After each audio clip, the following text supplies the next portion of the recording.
Hi everyone. This is the second video I'm going to do on introducing you to insider bars and the various options available to you with it. If you're not familiar with insider bars is a TradeStation add-on product available on the trading app store. And if you're a TradeStation customer, you can get a free trial by visiting tinyurl.com/insiderbars. So what we're going to do today is we're going to go into the detailed order flow analysis settings. The first video we talked about the paint bars, and this is the second section of the input screen we're going to go over today, the drawing object section right here. So there's a bunch of different options and settings, and I just want we're not going to go over every single one, every single possibility, but I wanted to go through a few to kind of give you an idea of what's available and what you can do with each one. The first one here is kind of a basic price by volume single text analysis.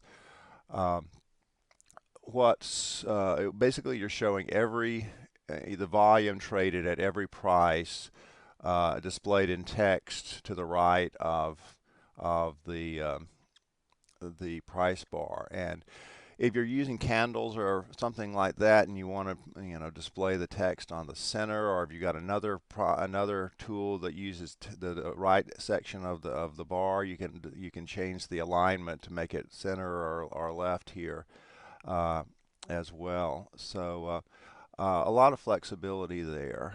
And you can also change the colors if you want to make it solid color, or you can also make it over and under the bar volume weighted average price. So there's a few different options there. This is still in the raw data category, and I'm going to go over again real quick what the difference between raw data and uptake downtake mode is in just a minute. Let's move on now to a second option you have available in the raw data mode. This is a crude oil chart, and what I'm doing here is, instead of just showing the volume at each price, I'm breaking it down between uptick volume on the right and downtick volume on the left. And the prices are labeled at the price point on the chart where that volume took place. And the yellow prices you see represent the close of that candle. That is another a little more detailed and very verbose way to look at things here. Next one I want to look at is we get into a few more options. We're going to look at rectangles now, and going down to the rectangle area on the drawing object menu. And the way this works is basically little rectangles are drawn to the right of the price bar to show the area represented. And usually you use one tick per rectangle, but sometimes with markets like some of the stocks that trade at large numbers, or SPY is a good example. There's just so darn many ticks, the analysis becomes very difficult, and it becomes difficult to see and more importantly to interpret on a real-time basis. So I added a feature called combined ticks that works with most of the rectangle related styles, and it allows you to make your rectangles bigger. I have here, for instance, on the SPY chart, 5 ticks per rectangle rather than one, or what have you. And the coloring I've used here is a volume gradient. So the more white rectangles represent the larger volume of that particular bar, and the darker rectangles represent the lower volume of that particular bar.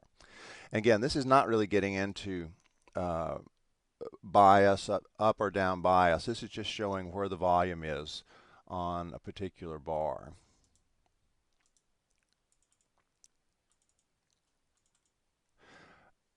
Now I want to go into uptick downtick mode, and this is where the most of the development has been, and I think you're going to see why. But first, let's just briefly go through again what the difference is between above here. I have the raw data mode, which is probably the order flow kind of analysis you've seen, where you either you have upticks and downticks shown, you know, at the price where they trade on both sides of a candle, or if you're using at bid and at ask data. The at ask would be where I have the uptick here, and at bid would be where I have the downtick. So what you realize when you start working with this stuff is that you really don't want to compare the uptick and the downtick, or the at bid and the at ask at the same price, because they never happen at the same time. You want to look at a bias at a particular point in time, and if you do that, you're looking at something that really never happens in the real world. So what to make the analysis easier, what I did was I offset the upticks and the downticks so to where the ones that are appropriate to compare with each other are adjacent. For instance, let's look at this high bar right here, with the 20 contracts at the top. Rather than showing the 20 contracts centered at the high of the day, or the high of the bar, I shifted them down to the midpoint between that price and the corresponding downtick, so I shifted it down a half a tick, and I shifted the downticks up a half a tick. So you're kind of comparing left and right what's going on, rather than diagonally. And so that gives you a lot more. It makes the analysis a lot easier on this level, and it also kind of sets up the data for doing a lot more interesting things with uptick down mode, where we're comparing and just doing some more, letting the computer do some of our analysis for us. So there's several different options available here, and let's just look at them here. I have on this chart just the up and down tick data. You can also show, uptick minus downtick on the left side, and the total volume on the right side, or you can do uptick minus downtick percent and the total on the right side. So let's just have a look at one of these so you can see how it looks.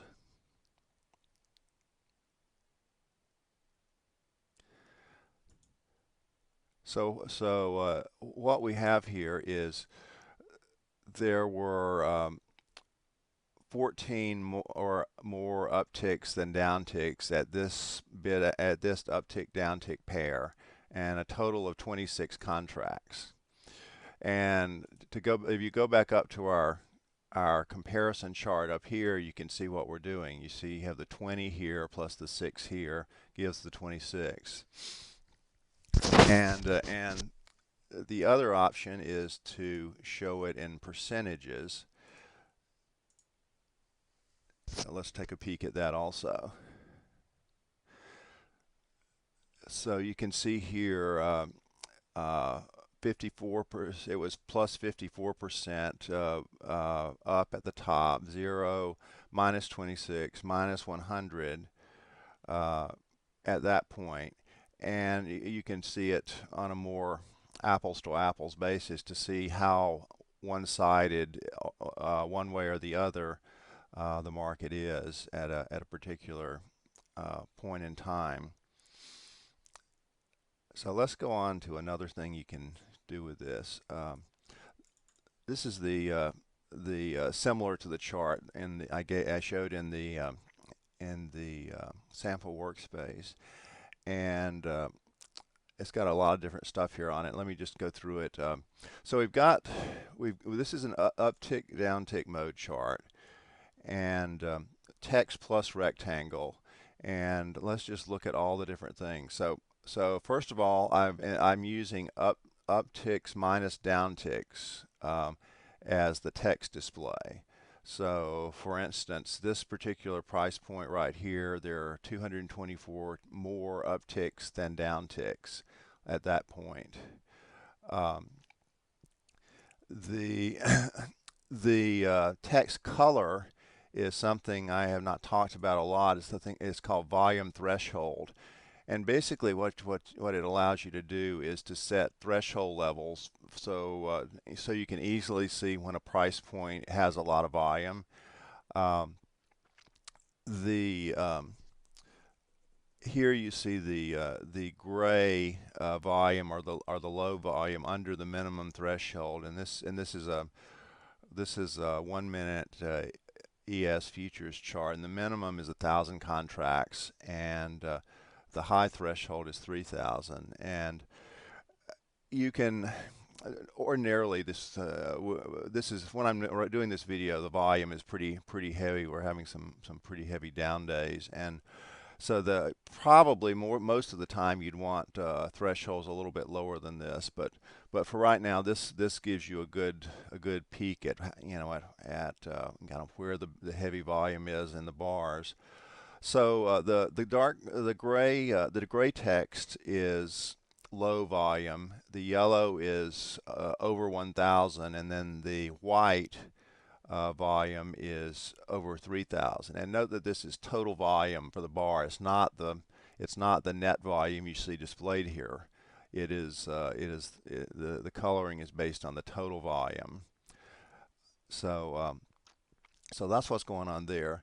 The rectangle coloring is called bull bear zones, and the idea of the zones is to make it a little bit easier to see what's extreme volume and what's less extreme, rather than gradient, which you kind of have to put your internal calculator on to see it sometimes. So basically, there's 5 steps. There's a neutral zone in the bull bear zone, and then there's a very bullish, very bearish, and a sort of bullish and sort of bearish. And you can control these by the settings here: extreme zones and the neutral zone. So you can also use volume gradient if you want. I prefer the zones myself, but that's your choice to make. So that's pretty much it for that. And this one is I'm not combining ticks. You see, you can combine ticks if you want to, and that's about what's up for that right there. You'll note with the rectangles, you don't have the choice of where you draw the text or where you draw the rectangles. Basically, with the way TradeStation works right now, this is kind of the only choice you have. So at some point, I'm hoping they'll be able to locate text on the midpoints of bars and various things like that, and be able to do a little bit more with it. But it works pretty well. I think it's different from what you see with some of the other order flow packages that are strictly candle oriented, but I think it turned out pretty well. The other thing you can see here, I mentioned in the last video, is the close plus kind of stair-step close chart. And before I mentioned that you realize when you start doing this stuff that a lot of the things you typically have you really don't need. And so what you see here is the chart basically just shows you the closes, and it does it in a way where it doesn't get in the way of the text, because your highs and lows are already shown by the the data here. So you really don't have to, there's no need to show it again. So for using this kind of a display, I really like the, the close only version. So one more thing to go over, and this is actually the one that I've started using. Uh, it is what I call markers, and actually there's another thing I want to show you here as well. I neglected to mention the bar coloring aspect of this in the previous video. So let's briefly talk about that too. The bar volume zone is a way to see, basically to see how big the volume is on a particular bar. It kind of tells you what you would see if you had a typical volume histogram at the bottom of your chart without having to have it. It basically uses a look back period to classify volume into three zones, either low to neutral, higher than normal, and then very high. And the in the coloring I have here, the black candle outlines are normal volume, and the yellow is high, and the white is very high. But you can change the colors around as you like. But I like this because it's a nice way to see a general idea of whether the market's active right now or not active without having to have another indicator taking up space, which most of the time you really don't care that much about. And so the way that this works, we're talking about the markers here again. Now the markers are these little pointy arrows. I have them set as to show just the extreme levels, and I'm going to make them a little bit bigger just to let you see a little bit bigger for the video purpose. And what the markers do is they look at all the same detailed order flow data like the previous example did, and yet they only show you the extreme points. For instance, right here I've got it set to show over 20% of the volume, so 20% extreme level would mean over 80% of the volume is bullish or bearish. So the white arrows are predominantly bullish, and the black arrows are predominantly bearish. And there's also a threshold level. I mean, if you have you really don't care if you've got 4 contracts trading and they're all going one way. So you can filter the display a little bit so you don't have as much clutter as you might ordinarily. And there's some other things built into it as well that are sort of too messy to get into, but things that are obvious are not shown. For instance, you typically see selling at the top of at a swing high and buying at a swing low. And the point with the markers is to show things that are unusual. And if it happens most of the time, it's not unusual and you really don't care about it. So the idea is here just to show you stuff that you want to pay attention to. So there's some little things built in like that to where the idea is just to show where you have volume that is a little bit unusual. So that's kind of how markers work, and markers are the one I have adopted since the last few months since they came around. I use order flow stuff with other things, with geometry and various other things, and it works very well to have a smaller display like this. I mean, you can do it with this kind of a display, but it just makes life a lot easier for me. And after I've been using this stuff for a while, I realized I really don't care about every tick of every price bar. It's fascinating to watch sometimes, but I don't really need it for what I'm doing. So I have over time I've evolved to the more simpler display like this that just shows me the extreme points. And my two favorite points here well, are the extreme points and the bar value areas. The 33%, for example, bar value areas and the markers, and then the VWAP and value area lines as well, which are not shown on any of these charts. So let me show you just quickly a sample of how of what my charts look like uh, using this and combining it with other things. This is a pit session Euro chart. Most people nowadays don't even think much about the pit session, but there's still a lot of neat stuff that you can do with the pit session times. So this is it's basically the same insider bars setup as I showed you in the last chart, and you can see how the volume is skewed toward the early in the morning when Europe is still awake, and this is the geometry here is just a fixed zero point zero 0.01 setup. And another thing you can do that's interesting is